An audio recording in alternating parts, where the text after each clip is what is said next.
Dear student, आज हम लोग पढ़ेंगे डीएनए रेप्लिकेशन के बारे में।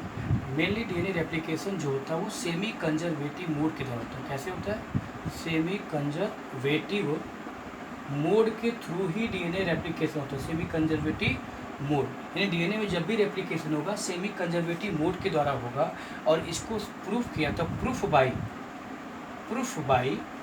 By Stahl and Meselson. Stahl and Meselson DNA में रेप्लिकेशन जब भी होगा सेमी कंजर्वेटिव मोड के द्वारा होता है। उसको प्रूव किया था स्टेहाल और मेसेल्सन ने। लेकिन सेमी कंजर्वेटिव मोड के पहले भी दो रेप्लिकेशन मेथड आया था जो प्रूफ नहीं हुआ। वो पहला मेथड था कंजर्वेटिव मेथड में बताया गया कि जब भी डीएनए रेप्लिकेट करेगा उसमें पूरी तरह ओल्ड वाला ही न्यू बनाएगा। जैसे ये हमारा डीएनए है और ये हमारा मान लीजिए पैरेंटल है और ये रेप्लिकेशन में गया। रेप्लिकेशन में डीएनए से डीएनए बनता है। रेप्लिकेशन में डीएनए से डीएनए ये पूरी तरह नया ही बनेगा। यानी पैरेंटल वाला 100% कॉपी हो जाएगा ऑफस्प्रिंग। पैरेंटल स्ट्रैंड में कोई बदलाव नहीं होगा। और ये जो डॉटर बनेगा, डॉटर डीएनए, ये बिल्कुल 100% ओरिजिनल होगा, एग्जैक्ट कॉपी पैरेंटल डीएनए का, जो कि प्रूफ नहीं हुआ और ये फेल हो गया। इसके बाद एक और मॉडल आया जिसका नाम था सेमी कंजर्वेटिव। उस मॉडल का नाम था सेमी कंजर्वेटिव बाद आया हमारा डिस्पर्सिव मॉडल। ये भी मॉडल फेल हो गया। डिस्पर्सिव मॉडल और ये भी मॉडल फेल हो गया। इस मॉडल में बताया गया कि मान लीजिए डबल स्ट्रैंड डीएनए है तो इस मॉडल के अनुसार आधा डबल स्ट्रैंड डीएनए यानी half double strand DNA old रहेगा और उसके नीचे जो डबल स्ट्रैंड जुड़ेगा वो हमारा क्या रहेगा? न्यू। इमेजिन करिए आधा नया आधा पुराना, यानी आधा डबल स्ट्रैंड डीएनए चला गया और उसके नीचे जो बना डीएनए वो न्यू स्ट्रैंड। और ये भी एक्सपेरिमेंटली प्रूफ नहीं हुआ। तो ये भी मॉडल क्या हो गया? फेल हो गया। पास हुआ सिर्फ semi conservative mode of replication और जिसको दिया था स्टेहाल और मेसेल्सन से। और इन्होंने इसको एक्सपेरिमेंटली प्रूव करके बताया कि कैसे डीएनए का रेप्लिकेशन सेमी कंजर्वेटिव मोड के द्वारा होता है। सेमी का मतलब होता है हाफ, कंजर्व मतलब कंजर्व करना, किसी चीज़ को सेव करना।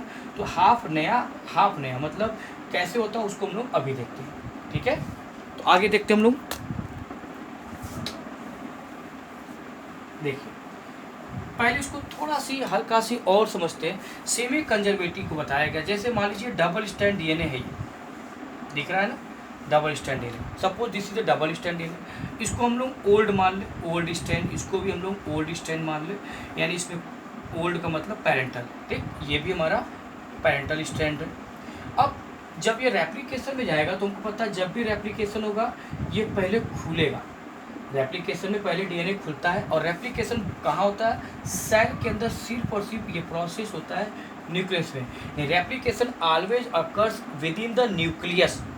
इनफैक्ट हमारा ट्रांसक्रिप्शन भी, जिसमें डीएनए से आरएनए बनता है और रेप्लिकेशन में डीएनए से डीएनए बनता है, दोनों ही process, replication as well as transcription, दोनों ही प्रोसेस याद कर लीजिएगा हमेशा के लिए, सिर्फ और सिर्फ न्यूक्लियस में होता है, जबकि ट्रांसलेशन या प्रोटीन सिंथेसिस साइटोप्लाज्म में होता है। तो यहाँ हम लोग समझ रहे हैं रेप्लिकेशन। तो अब ये पहले खुलेगा, जब ये खुलेगा तो एक यहाँ गया और एक स्टैंड यहाँ आया, दिख रहा है क्लियर? एक स्टैंड यहाँ आया और एक स्टैंड यहाँ आया। ठीक है, दोनों स्टैंड देखिए आपका दिख रहा होगा। थोड़ा सी मैं टिल्ट कैमरा कर दे रहा हूँ नीचे की तरफ। तो अब देखो ये खुल गया, ये हमारा ओल्ड है और ये भी ओल्ड है, लेकिन इसके सामने जो जुड़ेगा स्टैंड वो बिल्कुल नया वाला होगा। इसके सामने जो स्टैंड आएगा वो बिल्कुल नया आएगा। तो थोड़ा सा देखो हम इसको कलर बदल दिया, तो ये जो स्टैंड बना ये न्यू बना और ये भी जो स्टैंड बना वो न्यू बना। इन्होंने बताया कि जब भी डीएनए रेप्लिकेशन होता है तो उसमें एक स्टैंड नया रहेगा और एक स्टैंड हमारा ओल्ड है, यानी पैरेंटल होगा या टेम्पलेट भी इसको हम बोल सकते हैं। एक नया स्टैंड होगा उसके ठीक और एक पुराना, यानी एक पुराने स्टैंड के सामने एक नया स्टैंड बनता है। इसको इन्होंने एक्सपेरिमेंटली प्रूव भी किया कि कैसे डीएनए में रेप्लिकेशन सेमी कंजर्वेटिव मोड के द्वारा होता है। तो फिर से सुनिए, जब भी डीएनए रेप्लिकेशन होगा तो एक डबल स्ट्रैंड डीएनए से हमें कितने रेप्लिकेशन होंगे, कितने डीएनए मिलेंगे? 2। तो we get TW 2 double strand DNA. हमें कितने डबल स्ट्रैंड मिलेंगे? 2 double stranded DNA. We get 2 double strand DNA after each replication after each replication. हर रेप्लिकेशन में हमें एक डबल स्टैंड डीएनए से 2 डबल स्टैंड डीएनए मिलेंगे, जिसमें एक पेरेंटल होगा और ओल्ड स्टैंड होगा, एक ओल्ड स्टैंड होगा, ध्यान से सुनिएगा, और एक उसके सामने नया स्टैंड होगा, एक उसके सामने नया स्टैंड होगा। जैसे अगर हम मान लीजिए यहाँ पर ए कर दिया और यहाँ पर हमको पता है नाइट्रोजन बेस टी होगा, यहाँ सी होगा तो नाइट्रोजन बेस जी होगा, यहाँ टी होगा तो नाइट्रोजन बेस ए होगा, और मान लीजिए यहाँ पर हमारा जी है तो नाइट्रोजन बेस सी होगा। तो जब ये खुला तो यहाँ पर ए होगा, ठीक, इस वाले स्टैंड का, ब्लैक वाले का, इधर क्या होगा हमारा सी होगा, नीचे क्या होगा इसके सामने टी होगा, ठीक, और ये होगा जी। तो इसके सामने हमको पता है नाइट्रोजन बेस ए के साथ टी जुड़ता है और जी के साथ सी, तो ये जो नया जुड़ा इसके सामने जी जुड़ा, ठीक है ना, समझ में आ रहा है आपको, सी के साथ में जी जुड़ा, टी के साथ ए जुड़ा, और यहाँ जी के साथ हमारा सी जुड़ेगा। समझ में आ रहा है आप लोगों को। तो ये देखो हमारा स्टैंड ए जी ए सी, ए यहाँ जी कर दीजिए, फिर यहाँ पर ए है, ए जी ए सी, यहाँ पर सी, तो जी के साथ सी जुड़ेगा, ए के साथ टी जुड़ेगा। कहने का मतलब जब ये खुलेगा तो ए जी ए सी अलग हो जाएगा और उसके सामने ए के साथ क्या जुड़ेगा टी, और जी के सामने सी जुड़ेगा। हमेशा जब भी semi conservative mode of replication की बात करेंगे तो इसको दिमाग में बैठा लीजिए, एक ओल्ड स्टैंड होगा उसके सामने नया स्टैंड ही जुड़ेगा, ठीक है। इस रेप्लिकेशन को हम बोलते हैं semi conservative mode of replication, जिसको प्रूफ किया था स्टेहाल और मेसल्सन ने, स्टेहाल और मेसल्सन ने ही इसको प्रूफ किया था, ठीक है, जहाँ पर एक ओल्ड और एक न्यू बनता है और ये सारा प्रोसेस न्यूक्लियस के अंदर होता है, ठीक है। अब हम लोग इसके आगे और देखते हैं, इस रेप्लिकेशन को थोड़ा और डिटेल देखते हैं कैसे इसको प्रूफ किया इन्होंने, ठीक है।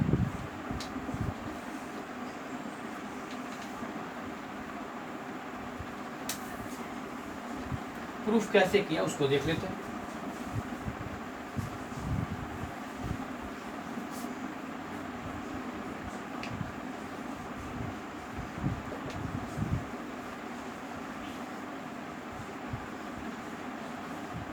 Semi conservative mode of replication. अब इन्होंने जो एग्जाम्पल लिया उस एग्जाम्पल को एक्सपेरिमेंट के थ्रू इन्होंने एक्सप्लेन किया, ठीक है। इन्होंने क्या किया, एक बैक्टीरिया लिया, देखिए ये बैक्टीरिया, बैक्टीरिया के अंदर डीएनए होता है हमको पता है, इन्होंने इस बैक्टीरिया के डीएनए को निकाल दिया, this is the bacteria and this is the bacterial DNA, ये हमारा बैक्टीरियल डीएनए है। इसके डीएनए को लिया, देखिए ये डीएनए लिया इन्होंने और ये डीएनए को ऐसे ले लिया, डबल स्टैंड डीएनए। बैक्टीरिया जो है हमारा बाय नेचर क्या होता है, बाय नेचर बनता है, बैक्टीरिया तो नेचर से होता है, और एटमॉस्फेयर में हमेशा क्या होता है, नाइट्रोजन होता है, और हमको पता है नाइट्रोजन का एटॉमिक मास क्या होता है 14, एटॉमिक नंबर 7। तो बैक्टीरिया में जो भी डीएनए होगा, बैक्टीरिया में जो भी डीएनए होगा उसके अंदर जो भी नाइट्रोजन का मास होगा वो अकॉर्डिंग टू नेचर होगा, ठीक। तो यानी इसमें अगर nitrogen base adenine, thymine, guanine, cytosine, जिसके अंदर नाइट्रोजन के एटम भी होते हैं, तो उसके अंदर एटॉमिक जो मास होंगे नाइट्रोजन के वो क्या होंगे 14 ही होंगे, बाय नेचर तो 14 होगा, N14 और N14। मैंने इसको N14 से दिखा दिया, चूँकि बैक्टीरिया डीएनए से बना हुआ, हमारे अंदर भी जो डीएनए वो भी नेचर से बना हुआ है, और नेचर में कौन सा नाइट्रोजन है, N14 है, ठीक। अब इन्होंने N14 लिया बैक्टीरियल डीएनए को और एक सोल्यूशन में डाल दिया, टेस्ट ट्यूब, ये टेस्ट ट्यूब मैंने लिया और यहाँ पर एक सोल्यूशन लिया और सोल्यूशन में डाल दिया, सोल्यूशन का नाम था NH4Cl, अमोनियम क्लोराइड। लेकिन यहाँ पर एटॉमिक मास कितना लिया 15, और ये जो 15 लिया ये आइसोटोप है, न कि रेडियो एक्टिव, आइसोटोप, एक एक्स्ट्रा इसके ऊपर मास है, N15 आइसोटोप लिया, एन, ठीक है, अमोनियम क्लोराइड सोल्यूशन लिया जिसमें नाइट्रोजन का एटॉमिक मास कितना था 15, और हमने बैक्टीरिया के ऊपर डीएनए पे क्या दिखाया 14, अब इसको डाल दिया। तो बाय नेचर अगर किसी भी चीज़ को हम काफ़ी लंबे समय तक सोल्यूशन में रखेंगे तो सोल्यूशन की प्रॉपर्टी उसके अंदर आ जाएगी, ठीक, वो एब्जॉर्ब कर लेगा। तो कुछ समय बाद N14 रिप्लेस हो जाएगा, किससे रिप्लेस हो जाएगा, N15 से, तो ये रिप्लेस हो गया, ये हो गया N15 और ये भी हो गया N15, ठीक। ये सारा डीएनए में जहाँ जहाँ नाइट्रोजन बेस था वो 14 हटके 15 में हो गया। अब इस डीएनए को लिया, बैक्टीरिया के डीएनए को, और उसको दोबारा डाल दिया बैक्टीरिया के अंदर फॉर फर्दर रेप्लिकेशन। बैक्टीरिया में ही रेप्लिकेशन हो पाएगा, क्यों, क्योंकि बैक्टीरिया के अंदर ही सारे उसके एंजाइम पाए थे जो रेप्लिकेशन के लिए ज़रूरी है।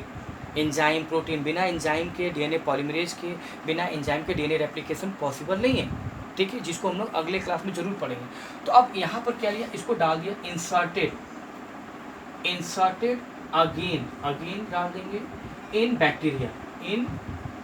बैक्टीरिया फॉर किस लिए, further replication, for further replication. Bacteria में इसको दोबारा से डाल दिया इन्होंने रेप्लिकेशन करने के लिए। ठीक, अब बैक्टीरिया में इस डीएनए को दोबारा डाल दिया, और हमको पता है बैक्टीरिया में बाय नेचर एटॉमिक मास कितना होगा 14, जो भी उसमें नाइट्रोजन बेस होंगे, न्यूक्लियोटाइड की जो नाइट्रोजन बेस होंगे, नाइट्रोजन मतलब N14 ही वाला होगा, लेकिन हमने डाला क्या यहाँ पर N15।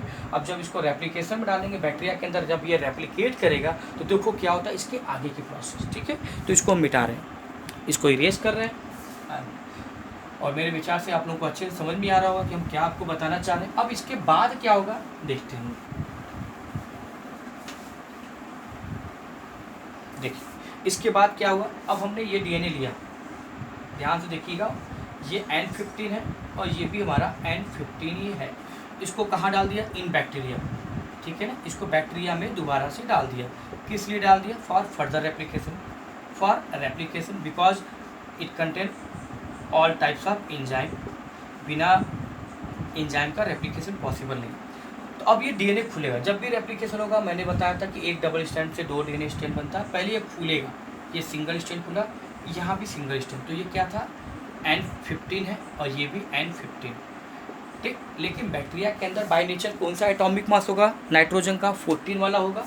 तो अब 14 वाले को हम इसको ऐसे रिप्रेजेंट करें, देखो मैंने ग्रीन से बनाया, तो ये हो गया N14, और यहाँ भी देखो N14 है। N14 कहाँ से आया, चूँकि बैक्टीरिया के अंदर जो भी नाइट्रोजन का बेस होगा, एटॉमिक मास होगा, वो 14 वाला ही होगा, क्योंकि बैक्टीरिया के अंदर जो भी डीएनए है वो बाय नेचर बना हुआ, और नेचर में नाइट्रोजन बेस का एटॉमिक मास कितना होता है 14। लेकिन हमने इसको चेंज कर दिया था 15 में सोल्यूशन में डालकर, और जैसे बैक्टीरिया में डाला तो बैक्टीरिया फिर से अपना नेचर दिखाएगा और रेप्लिकेशन तो करेगा, लेकिन जो भी नाइट्रोजन बेस जुड़ेगा एक न्यूक्लियोटाइड के अंदर वो हमेशा 14 वाला जुड़ेगा। तो आपको दिख रहा है यहाँ पर ये 15 के साथ 14 आ गया। तो अब इसको हम मान लेंगे, क्या मान लेंगे, न्यू स्ट्रैंड मान लेंगे। देखो न्यू स्ट्रैंड है, और ये जो बना ये न्यू स्ट्रैंड, लेकिन उसके बगल में क्या बना हुआ है, ये बगल का जो बना हुआ है ये बना हुआ 15। क्या बना हुआ है, ये देखिए आप लोग, ये हमारा ओल्ड स्ट्रैंड है, ये ओल्ड स्ट्रैंड है ना, ओल्ड स्ट्रैंड, और नीचे वाला ब्लैक वाला भी क्या ओल्ड स्ट्रैंड बना, तो एक नया और एक पुराना बना। ठीक, ये हमारा हाइब्रिड कहलाएगा, इस डीएनए को हम बोलेंगे हाइब्रिड डीएनए।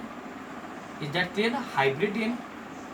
देखो ये हमारा हाइब्रिड डीएनए होगा, लेकिन ये जो N15 है इसको हम हैवी डीएनए मानेंगे। क्या मानेंगे, हैवी डीएनए ही मानेंगे, ये हमारा हैवी डीएनए कहलाएगा। और ये जो N15 बना ये हमारा क्या कहलाएगा, हाइब्रिड डीएनए कहलाएगा।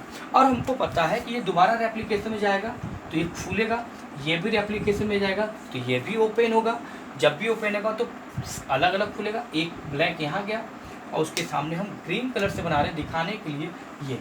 तो यहाँ पर तो N14 ही था, ठीक है ना, N14, लेकिन ब्लैक वाला तो था वो N15 था, समझने के लिए। लेकिन हमको पता है कि बैक्टीरिया के अंदर जब रेप्लिकेशन होगा तो रेप्लिकेशन करेगा तो हमेशा 14 का ही जोड़ेगा, चूँकि नेचर में वही है। देखो अब किसकी संख्या बढ़ रही है, 14 की, ये हो गया N14। इसको बोलते हैं लाइट, LIGHT, लाइट डीएनए। और हाइब्रिड डीएनए एक मिला, क्योंकि एक डबल स्ट्रैंड डीएनए से 2 डबल स्ट्रैंड डीएनए बनता है। सेम प्रोसेस हमारा नीचे वाला भी होगा, ये भी खुलेगा। तो जब ये खुलेगा देखो एक नया नीचे होगा N14, इसके सामने N14, एक हमारा यहाँ पर होगा N14, और ब्लैक वाला ये रहेगा N15। तो हर बार जब रेप्लिकेशन होगा तो हमको एक चीज़ दिखेगा कि अब इसके बाद का जब भी आप रेप्लिकेशन, ये भी रेप्लिकेशन में जाएगा तो 2 बनाएगा, ये भी रेप्लिकेशन में जाएगा 2 स्ट्रैंड बनाएगा, ये भी रेप्लिकेशन में जाएगा 2 स्ट्रैंड बनाएगा, ये भी रेप्लिकेशन में जाएगा 2 स्ट्रैंड। चूँकि एक डबल स्ट्रैंड लेने से 2 बनेगा तो 2 से 4, 4 से 8, 8 से 16।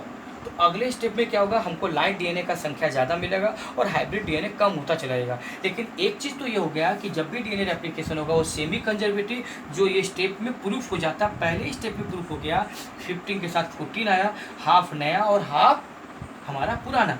इस तरह ये प्रूफ हो गया कि डीएनए में जब भी रेप्लिकेशन होगा वो हमेशा सेमी मतलब हाफ कंजर्व रहेगा और हाफ नया होगा।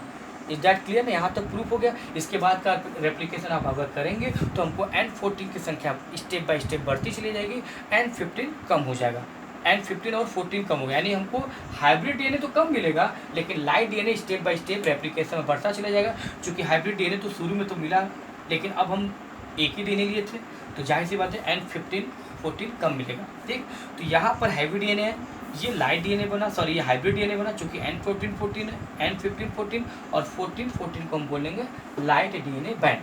तो N15 हैवी डीएनए कहलाता है, N15 और 14 हाइब्रिड कहलाएगा, और N14 14 हमारा कहलाएगा लाइट डीएनए बैंड।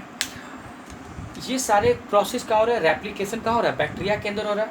तो अब क्या होगा, इसके बाद स्टेलहार और मेसलसन, ये जो वैज्ञानिक थे स्टेलहार और मेसलसन, इन्होंने क्या किया, इस बैक्टीरिया को इन्होंने किल करके सारा डीएनए निकाल लिया, और डीएनए निकालकर एक और टेस्ट ट्यूब लिया, उसमें एक अलग तरह का केमिकल डालकर उसको और अच्छे से प्रूव किया कि डीएनए में जब भी रेप्लिकेशन होगा वो सेमी कंजर्वेटिव मोड के द्वारा ही होगा। तो देखो कैसे मोड के द्वारा होता है। इन सभी डीएनए रेप्लिकेशन को लेंगे, चूँकि सारा प्रोसेस डीएनए का हो चुका है बैक्टीरिया के अंदर।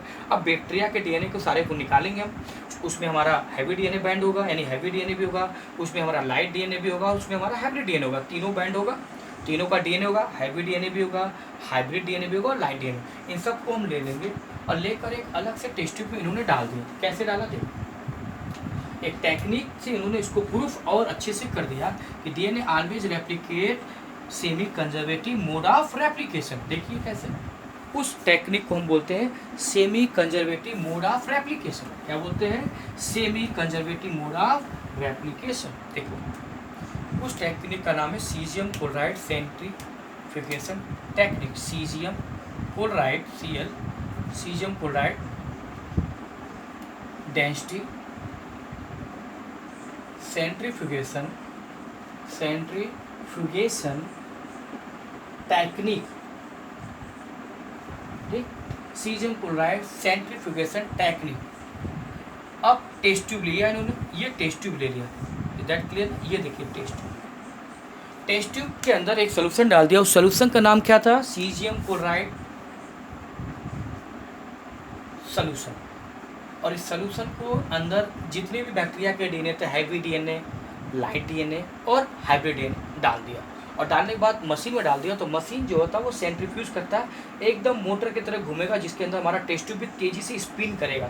और जब कोई चीज़ स्पिन करेगा तो सबसे हैवी वाला बॉटम में बैठ जाएगा अकॉर्डिंग टू डेंसिटी, उसके कम हैवी वाला, उससे कम मॉलिक्यूलर वेट वाला उससे ऊपर आएगा, और सबसे लाइट मॉलिक्यूलर वेट वाला ऊपर आएगा। तो देखिए सबसे नीचे जो बैंड मिलेगा हमें, वो हमको हैवी मिलेगा। क्या मिलेगा, हैवी। तो देखिए ये हमारा सबसे नीचे हैवी आएगा, चूँकि हैवी डीएनए बैंड हैवी होता है, डेंसिटी ज़्यादा होगा, मॉलिक्यूलर वेट ज़्यादा होगा, N15 तो ये मिला N15 और N15 डीएनए, इसको बोलेंगे heavy DNA band, heavy DNA band. ठीक है, सबसे नीचे बनेगा on the basis of density, तो इसकी डेंसिटी ज़्यादा होगा चूँकि हैवी है। इसके ऊपर ये बॉटम में बनेगा, ऑलमोस्ट टॉप टेस्ट ट्यूब के अंदर बॉटम में इसका बैंड बनेगा। अब इसके ऊपर कौन सा बैंड बनेगा, हमारा बैंड बनेगा, कौन सा बनेगा आपको पता ही होगा, हमारा बैंड बनेगा वो है हमारा हाइब्रिड। तो ये देखिए हम हाइब्रिड का बना रहे हैं, थोड़ा सा इसको डार्क कर रहे हैं दिखाने के लिए N15 है, और इसके ऊपर हम N14 का बना देंगे दिखाने के लिए कि ये हाइब्रिड है। ठीक है, तो ये जो बैंड बना ये क्या कहलाएगा, ये कहलाएगा हमारा N15 और N14। तो ये हमारा क्या कहलाएगा, hybrid DNA band, hybrid DNA band. और सबसे ऊपर जो बैंड बनेगा वो लाइट का बनेगा, क्योंकि लाइट डीएनए का डेंसिटी भी कम होगा, मॉलिक्यूलर भी वेट कम होगा। तो सबसे टॉप पर हमारा कौन सा बैंड बनेगा, जल्दी बताइए आप सभी लोग। अब तो आइडिया लग गया होगा आप लोगों को बहुत अच्छे से कि हम बताना क्या चाह रहे हैं। कि सबसे टॉप पर बनेगा N14, यानी कि ये बनेगा light LIGHT light DNA band. इससे एक चीज़ पता चल गया कि डीएनए का जब भी रेप्लिकेशन होगा वो हमेशा सेमी कंजर्वेटिव मोड के द्वारा होगा, और ये प्रूफ हो गया DNA always replicate semi conservative mode of replication. और हमेशा एक डबल स्टैंड डीएनए से 2 डबल स्टैंड डीएनए बनता। ये प्रोसेस न्यूक्लियस के अंदर होगा। अगर हम एनिमल सेल की बात करें, ह्यूमन सेल की बात करें, बैक्टीरिया में तो न्यूक्लियस होता नहीं, तो जाहिर सी बात है बैक्टीरिया के साइटोप्लाज्म में ये रेप्लिकेशन होगा। तो सारा प्रोसेस आप लोगों को क्लियर हो गया कि डीएनए में रेप्लिकेशन कैसे होता है, semi conservative mode of replication क्या होता है, यहाँ हमको 3 बैंड मिला। सीजन क्लोराइड सेंट्रीफ्यूगेशन टेक्निक में डालने पर हमको 3 तरह का बैंड मिलेगा। सबसे नीचे हमको हैवी डीएनए बैंड मिलेगा, इसकी डेंसिटी ज़्यादा होगा तो डेंसिटी के अनुसार ये नीचे बैठ जाएगा। उसके ऊपर हमको हाइब्रिड डीएनए बैंड मिलेगा N15 और N14, और सबसे ऊपर जो बैंड बनेगा that is the light N14 और N14, ये हमारा लाइट डीएनए बैंड कहलाएगा। तो आज बच्चों समझ में आ गया कि क्या होता है रेप्लिकेशन, सेमी कंजर्वेटिव क्या होता है, और जो बाकी 2 मॉडल आए डिस्पर्सिव और कंजर्वेटिव पूरी तरह फेल हो गए। प्रूफ सिर्फ हुआ semi conservative mode of replication, और जिसको प्रूव किया था स्टेयाल और मेसेल्सन ने अपने एक्सपेरिमेंट से। तो मुझे उम्मीद है कि आप लोगों को बहुत अच्छा से समझ में आ गया होगा, और अच्छा से समझ में आ गया होगा तो प्लीज़ इसको शेयर और सब्सक्राइब जरूर करिएगा। Thank you so much.